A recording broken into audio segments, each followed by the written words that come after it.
राधे राधे भक्तों, स्वागत है आप सभी का मेरे इस यूट्यूब चैनल पर। आज की वीडियो है इत्र सेवा पर। इत्र सेवा के बारे में आज मैं आपको बताऊंगी और लड्डू गोपाल जी को किस मौसम में कौन सा इत्र लगाया जाता है, कौन सा इत्र उनके श्रीअंग पर लगाया जाता है, कौन सा इत्र लड्डू गोपाल जी के वस्त्रों पर लगाया जाता है। ये सारी चीज़ें आज मैं आपको इस वीडियो में बताऊंगी। पर सबसे पहले बात आती है इत्र सेवा की। हम लोग ठाकुर जी की इत्र सेवा क्यों करते हैं? जैसे छोटे छोटे बच्चे होते हैं, न्यूबॉर्न बेबीज होते हैं, उनकी तेल से मालिश की जाती है, उसी प्रकार लड्डू गोपाल जी की भी इत्र से मालिश की जाती है।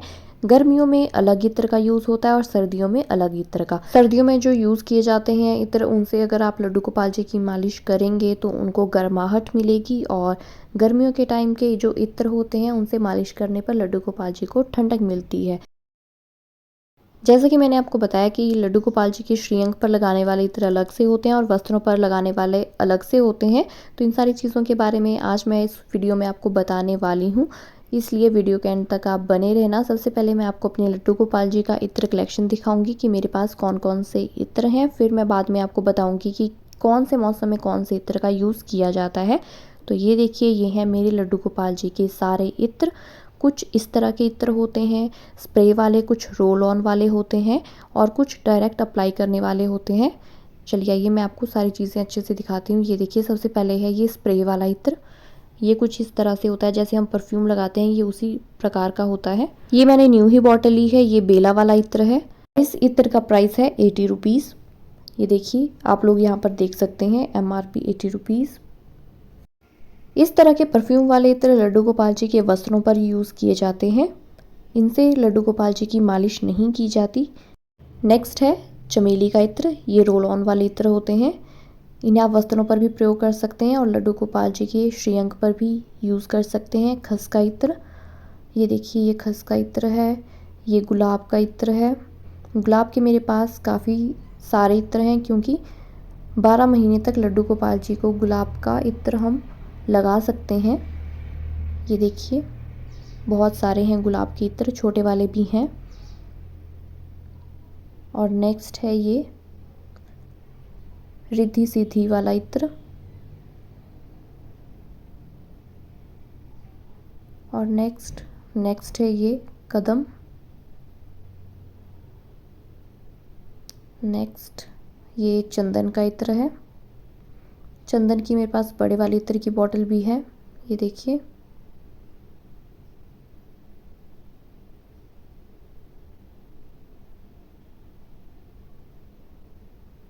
अब नेक्स्ट है ये चमेली का। चमेली के 2 हैं। ये वाले इत्र भी 12 महीने यूज़ कर सकते हैं। नेक्स्ट है ये हीना का इत्र। ये देखिए, ये है हीना का इत्र, मेहंदी यानी। नेक्स्ट है मोगरा। मोगरा मेरे पास एक और है। ये देखिए, ये है मोगरा। और ये है रात रानी।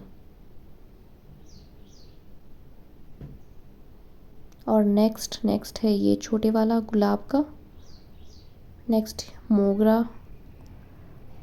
और नेक्स्ट है ये सारे इत्र छोटे वाले हैं। इन सभी इत्र का मैं लड्डू गोपाल जी को स्नान कराते टाइम ही यूज़ करती हूँ। और अब नेक्स्ट है ये चार्ट। आप सबकी हेल्प के लिए मैंने ये चार्ट बना दिया है कि लड्डू गोपाल जी को किस मौसम में कौन सा इत्र लगाया जाता है। गर्मियों में, सर्दियों में, बरसात में, 12 महीने में कौन से इत्र लगाए जाते हैं और कौन से इत्र उनके वस्त्र पर लगाए जाते हैं और कौन से उनके श्रीअंग पर लगाए जाते हैं। ये सारी चीज़ें अब मैं आपको बताने वाली हूँ। आप चाहें तो इसका स्क्रीनशॉट भी ले सकते हैं। गर्मियों में चंदन सबसे पहले नंबर पर। चंदन का इत्र सबसे ज़्यादा यूज़ किया जाता है ठाकुर जी पर गर्मियों में, क्योंकि चंदन ठाकुर जी को ठंडक देता है। रात को शयन करवाते समय आप लड्डू गोपाल जी को चंदन के इत्र की मालिश कर सकते हैं। नेक्स्ट है गुलाब का इत्र। गुलाब का इत्र 12 महीने यूज़ किया जाता है। गुलाब के इत्र से ठाकुर जी के श्रीअंग पर मालिश की जाती है और इसे लड्डू गोपाल जी के वस्त्रों पर भी लगाया जाता है। नेक्स्ट है खस का इत्र। जैसे ही गर्मियों में ज़्यादातर चंदन का यूज़ किया जाता है, उसी प्रकार खस का प्रयोग भी ज़्यादा किया जाता है। ठाकुर जी के श्रीअंग पर इसे लगाया जाता है। इसे लड्डू गोपाल जी के वस्त्रों पर नहीं लगाया जाता। नेक्स्ट है चमेली, जूही, रात रानी, चंपा, मोगरा। ये सारे जो इत्र होते हैं इनकी तासीर इतनी ज़्यादा ठंडी नहीं होती है। इन्हें आप लड्डू गोपाल जी की पोशाक पर भी लगा सकते हैं और इन्हें ठाकुर जी के श्रीअंग पर भी लगाया जाता है। नेक्स्ट है तुलसी। किसी कारणवश आपके पास तुलसी का पौधा नहीं है, तुलसी की माला नहीं है, तो आप तुलसी का इत्र रोज़ाना ठाकुर जी को लगा सकते हैं। इस इत्र से ठाकुर जी के श्रीअंग पर मालिश भी की जाती है और इसे ठाकुर जी के वस्त्रों पर भी लगाया जाता है। नेक्स्ट है मिट्टी का इत्र। मिट्टी के इत्र की खुशबू बहुत ही अलग होती है। इसे तांबे के बर्तन में बनाया जाता है। कनौज का इत्र सबसे ज़्यादा फेमस होता है। यूपी का इत्र यानी इत्र जो यूपी में बना है, कनौज का इत्र आप ज़्यादा से ज़्यादा इस्तेमाल करें। इस इत्र को ठाकुर जी के वस्त्रों पर ही यूज़ किया जाता है। नेक्स्ट है बरसात के मौसम में कौन से इत्र का यूज़ किया जाता है ठाकुर जी को? पारिजात, कदम, केवड़ा, बेला। बरसात में हल्की सी ठंड होती है और बरसात के मौसम में एक अलग ही खुशबू होती है। इसमें ठाकुर जी को पारिजात, कदम, केवड़ा और बेला का इत्र लगाया जाता है।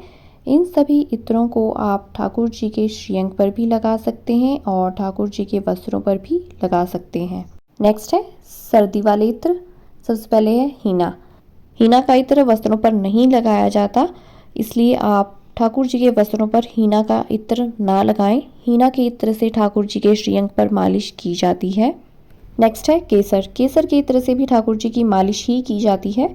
इसे ठाकुर जी के वस्त्रों पर नहीं लगाया जाता। नेक्स्ट है कस्तूरी, बकुल, कदम। ये जो 3 इत्र हैं इनसे लड्डू गोपाल जी के श्रीअंग की मालिश की जाती है और कमल का जो इत्र है वो लड्डू गोपाल जी के वस्त्रों पर प्रयोग किया जाता है।